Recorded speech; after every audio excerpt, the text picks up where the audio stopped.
Have you ever asked yourself why the fake beheading rumors started with the first appearance of Jihadi John? Until then, no one questioned the authenticity of any previous beheading video. Prior to that, the Islamic State has filmed and released dozens of uncut and uncensored and brutal beheading videos. None of them show any signs of fakery, but all the Jihadi John videos all show signs of fakery. Have you ever asked yourself why Jihadi John is always filmed in remote deserts unlike all the other ISIS personnel? Have you ever asked yourself why Jihadi John has never been seen anywhere close to ISIS-controlled territory in Raqqa, Mosul and Tikrit? I will tell you why.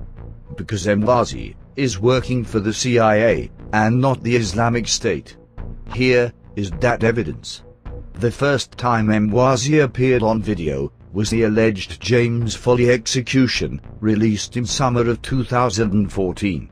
Many have since analyzed and compared the real James Foley to the actor in the execution video, and concluded without any doubt that the person in the video was not James Foley, but an actor supposed to impersonate him. They look and speak completely differently. They shaved the head of the actor and told him to distort his face while speaking, expecting people to assume that those were the reasons why he didn't look like the real James Foley. Why they would start with an actor is up for speculation.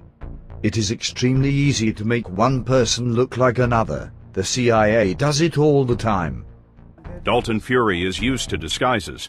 In fact, in 2001, his entire team transformed itself in Afghanistan. Everybody has their beard grown. Everybody's wearing local Afghan clothing, sometimes carrying the same weapons as them. Even now, we can't tell you his name or show you his face.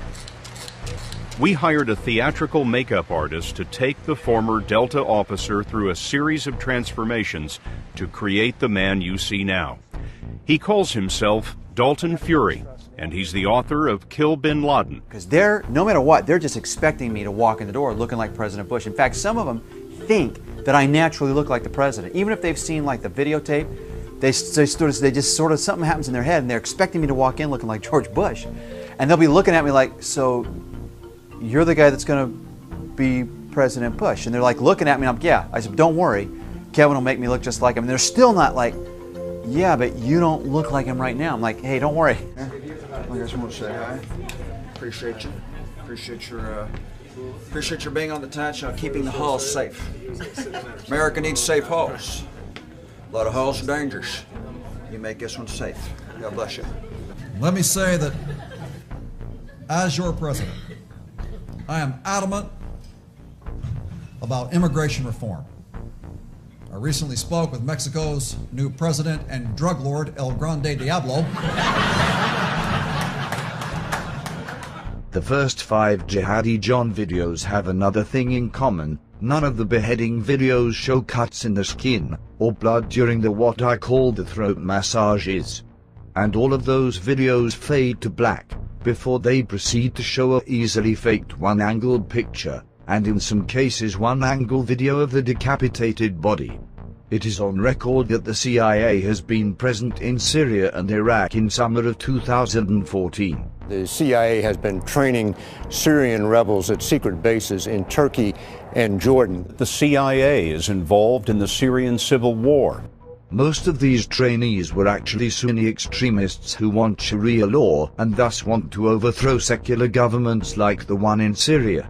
The CIA has been helping with funding and with weapons to these terrorists, and they kept helping them until there were so many of these armed fighters that they got enough power to take over Mosul and Tikrit in Iraq. Thus the Islamic State was born. But it did not stop there. Even today, they keep airdropping supplies and weapons to the Islamic State fighters. And whenever they get caught, they just claim it was a mistake. You see right there, there's that whole package, and obviously some of it is damaged as it lands. God, I wouldn't want to be anywhere near that. I also wouldn't want to be anywhere near this guy.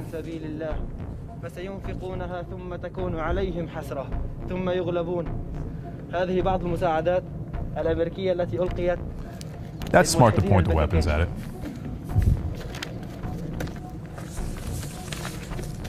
This is on A3Mac News, the unofficial media arm of ISIS. How can we not trace that? I'm always confused by that. So some of the... Okay, there he is, just manhandling grenades. Okay. I guess they know how to handle grenades better than I do, but I wouldn't be within a 3-mile perimeter of that box. So as you can see here, there are many, many boxes. He's going to go ahead and also get more weaponry here. I don't know the technical terms of what these are, although I know I wouldn't mess with any of it. Here he goes. Okay, he's like, yeah, let's open this thing up. Let's see what's inside here. He's lucky there wasn't a surprise inside there. Oh yeah, more grenades. Yeah, let's drop that. Yeah, see how that goes. Okay. And he just says something about Mujahideen. So yeah, he's like, I think basically it appears he's saying, thank you for helping the Mujahideen. Well, we're here to serve. Now you know that the CIA is helping ISIS, but why would they help edit propaganda videos for them? Okay, so you've got more fighters joining you every day? Every day. From Turkish border, from every border they come to us. President Barack Obama of the United States has launched airstrikes against your forces in the past couple of days. Has that hurt your ability to fight? No. No? No. It only motivates us. And also it brings more Muslim to our cause. This is perfect. We have many people here. We have I think between 2,000 or 3,000 only Westerners in our ranks right now. In Doha they pray American troops so they can fight them. And then come here and miss the wifey and the doggy and stuff while we slaughter them. So, since Mohammed Emwazi is a CIA agent, he will never be caught. And he will never make a video or interview from Islamic State territory. He will just use his fame to help ISIS recruit more members. Most of his videos are actually filmed in studios using green screen, while some are done in the same desert where they filmed for the movie, The Men Who Stare at Goats. The most recent one, with the 2 Asian reporters, is the most obvious example. Using fans to simulate wind, and 2 studio light sources to make it look like shadows from the sun. They failed really hard on this one. I'm going to show you basically how they lit that terrorist ISIS video using the 2 Japanese prisoners. And you can see dark here, light here, but they also had light in front of them. So we're going to put our 3rd light on. This is basic 3-point lighting. And now you can see, and we can adjust the intensity of the light, but you can see there's still shadows on the left and right. Now, and so we've got 2 different shots, and we'll shoot this, we'll record this on tape so you can see the difference between the 2, so we could show how you could actually make 2 different shots out of 1, or they could even have 2 cameras. And I think they were using 2 cameras at the same time with their pre-recorded message. And you can't tell if the guy's talking or not, so that could easily be pre-recorded. They could have a fan going. But most assuredly, these guys were not in a outside environment. They were doing it inside. And the big thing is you can't do this stuff without some technological know-how and some funding. And now, yes, ISIS does have funding. They get it from selling oil, other terrorist activities, they're looting, but they got their seed money from the CIA. But it also takes know-how to do this. You're not going to have the typical ISIS jihadi knowing how to come in here and set up a chroma key setting. I mean, we've got this system here, and it took us a few months to get this down pat. So they had to bring in experts, get people to work with them. Those experts, probably from the CIA or some other entity that's working with these guys. And I question some of the shadows that we saw on the Japanese beheading videos. Just didn't look right to me. And once again, I'm not sure whether it was faked or not, but it certainly looks possible. And if you think it's hard to make a fake ISIS beheading, 6 months ago 2 Turkish teens, with the budget of $20, fooled both YouTube and Dailymotion with a faked beheading that was edited by Zendrius. All Zendrius added was nasheed music and the ISIS flag watermark. Something that anyone can do. Neden burada olduğunu biliyor musun lan? Hayır. Siz gerçek Müslüman değilsin. Değilsiniz.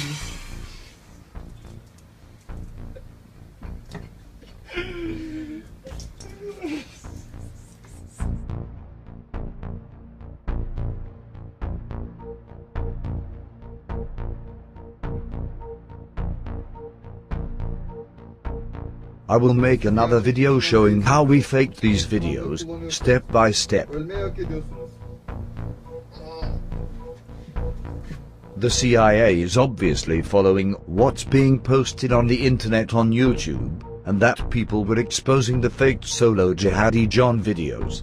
That forced them to do something really special. They gathered a dozen Mossad agents and mercenaries, had them grow a beard over the span of 3 months, and performed a large-scale fake beheading. You will notice that in all the real Islamic State videos, they used different clothing and gear. But in this staged performance, they all use identical gear and masks, given to them by the CIA. The knives are identical too. They just couldn't be bothered. It would be extremely easy for the Mossad and CIA to get hold of 20 Arab-looking men for this video. Israel prisons are full of Arab terrorists who they could release in order to make this video. The supply of actors is nearly unlimited. There is no evidence that any of these men are Islamic State fighters, and there is no evidence that any of these victims were Syrian military or pilots. No one probably knows who any of these people are. But it is likely that we won't see any of them ever again, except Jihadi John, because he still remains useful. And if you think this video could not be faked, just watch any of the modern slasher movies. The throat-cutting sequence includes CGI animated blood and probably 20 different camera cuts. But YouTube does not allow that to be shown. So I'll have to show you other editing glitches and mistakes I have spotted. Here are some.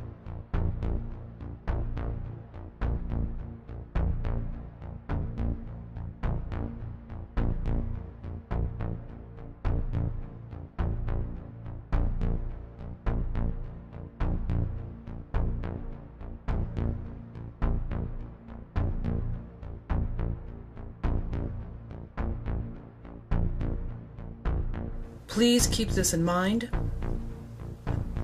that the leader of this ISIS is a former U.S. detainee that President Barack Hussein Obama allowed to be let go in 2009. What about the supposed caliph of the Islamic State? Al-Baghdadi is a puppet to the cabal that run the US, and he will do exactly what he is told to do. If he doesn't, they can easily track him down and deal with him, so if he wants to live, he will continue to listen to his CIA masters. Be assured that ISIS will not be stopped. This is the beginning of what Illuminati agent Albert Pike called the final social cataclysm. When the Illuminati cannot make up a reason to destroy governments with the United States military, they simply find and then arm and fund groups that can do the killing on their behalf. They did it with Hitler, and now they are doing it with ISIS. World wars change worlds, and if you have a global agenda, then global problems allow you to offer global solutions. And the idea all along has been to have a third world war to complete the transformation.